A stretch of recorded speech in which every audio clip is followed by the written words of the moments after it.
Aman Erman dedi, şirinlik var, çok rahat. Diyelim şirinlik var da. Arkadaş kimi diyelim abi, ne onu dedim da. Şirinlik var. Soğan gibi de.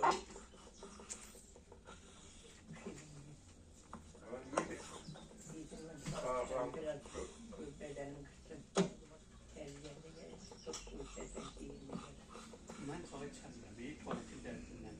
Çünki gecə 10 dəfə qalxır. Bir çay içinə 10 dəfə gecə qalxır. Öyrək.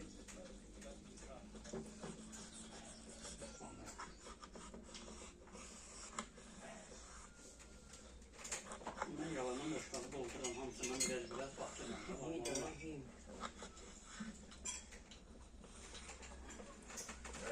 Biraz daha lazım. Hər şey qaldım Ne biraz. olmaz. Qaldım biraz. Yox, orada pomidor var, orada zirə-zirə, heç şey də. Ne var? Süperdi, heç. Diyelim sen ye. Ben de. Boş qalır.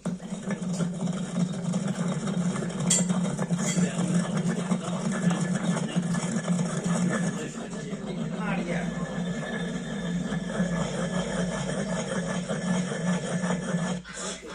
Şirinliği yemiyorum.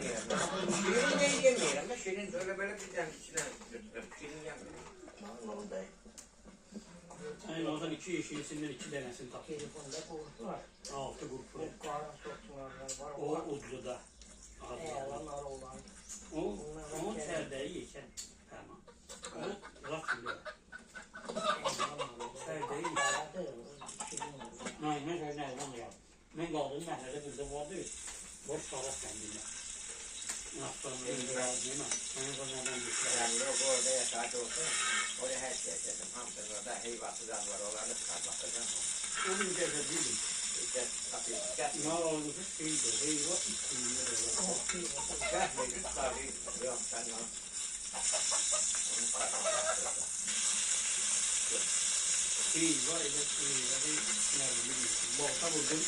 10 güne duruyor. Ötüne kadar duruyor. Eyvah balta da eli duruyor.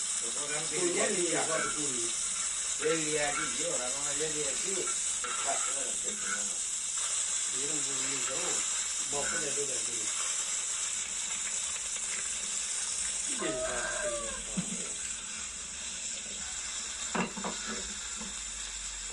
Evet bizde neyin de dağıldı yaptı. Hiç öyle hiç neyin dağıldı. Gözleri geldi. Ne yiyeceğim? Hiç neyin dağıldı. Pul kazanmak için her şeyi katırlar, dalak edirlər. Türkiye'de işine kalıyorsa. Tamam, dalak edirlər ki, pul kazanmak. Her şeyin adını öldürürlər. Sen burada ne yiyeceksin? Burada 700 tane zaftırakta. Buraya isteyen zaftırak ediyorsun. Süper pendi, süper bal. Dünyanın en bahalı. Sabah sabah.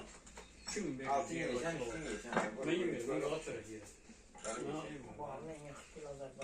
Yok, o 2500. Sen olan kuburan balın koştu. Ağzına gelen devamlı kalmasın. Yemin ederim 2500 euro. Bir tane yaz internette.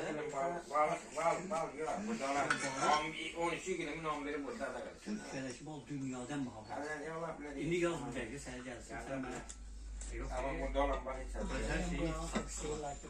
şeyi, burada pozunu bak, oğlan pozunu.